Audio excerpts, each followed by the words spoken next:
So the folks at Nikki have launched Cascadeur Mobile, and this is a mobile version of their very powerful AI-powered animation software, and this is now available for iOS devices, specifically the iPhone and the iPad. And with the brand new version of Cascadeur Mobile, users can now create animations anywhere by simply using a set of character animation tools that are now available. And for you to get this, all you need to do is go over to the App Store, where you'll be able to download this. And some cool features that comes with this is the auto posing, the auto physics, and an AR mode that now brings character animation into augmented reality. And this is currently only possible with Cascadeur Mobile alongside the aforementioned iOS devices. And just like with other tools that have mobile versions, the Cascadeur Mobile is very compatible with Cascadeur Desktop, as you can start off your animations in Cascadeur Mobile and send them off to Cascadeur Desktop for further refinements. And with that said, let's take a look at Cascadeur Mobile.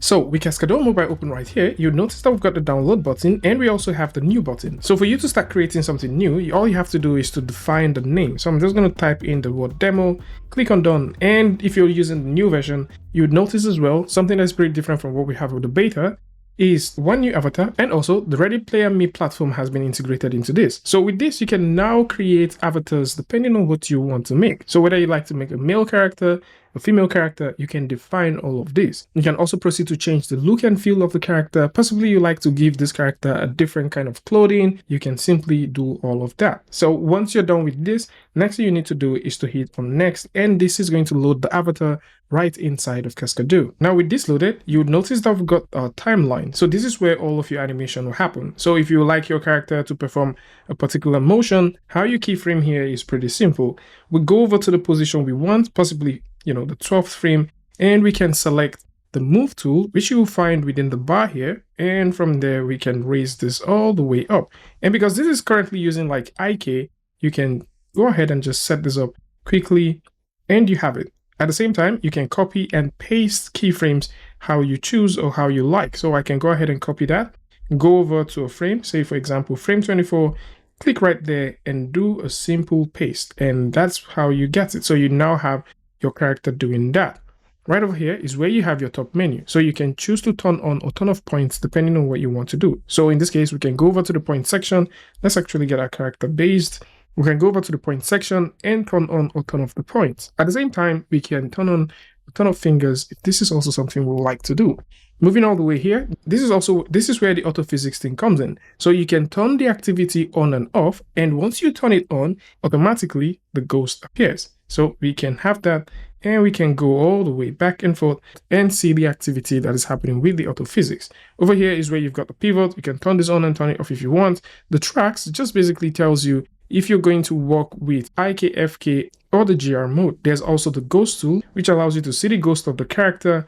And if you like to see the 3D version of the silhouette, you can turn the silhouette off, and that shows you the 3D version, and you can turn this on as well. There's also trajectory. So once you turn this on, it tells you or shows you the trajectory of what you've just done. So for example, since we have this, we can have that selected, and I can just simply roll that all the way and possibly raise this a little bit upwards, and you notice the trajectory just keeps changing. So we can do all of this, and yeah, you do have the camera. So with this, you can choose if you want to be within the orthographic view, and you can also turn on the viewport spot, which you would find somewhere here.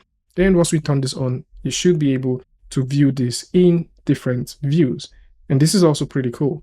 I mean, it's quite interesting to see that we have something like this. Something else which is also very interesting is the tween machine. So with the tween machine, you can use this to tween between. All right, so you can use this to tween between what you've got with your first keyframe, and these are the ones. So we can tween if we want the attraction, or if we don't want the attraction.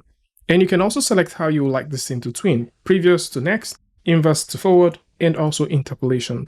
So we can do that tweening if we want. Next tool that we have here is the mirror tool. So at certain points in time, you would notice that your character sort of mirrors itself. So I'm going to show you guys what I mean by that.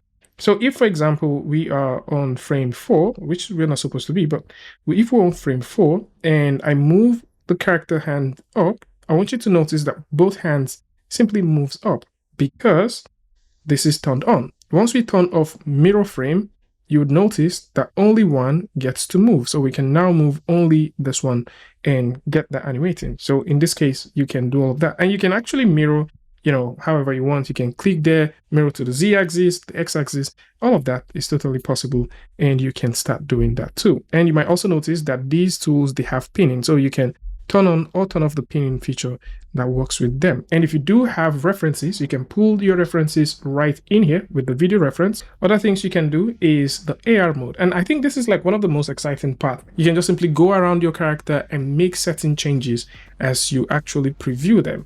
And for those who like to work with textures and stuff, you can turn on or turn off textures. And this is what you currently have with this tool.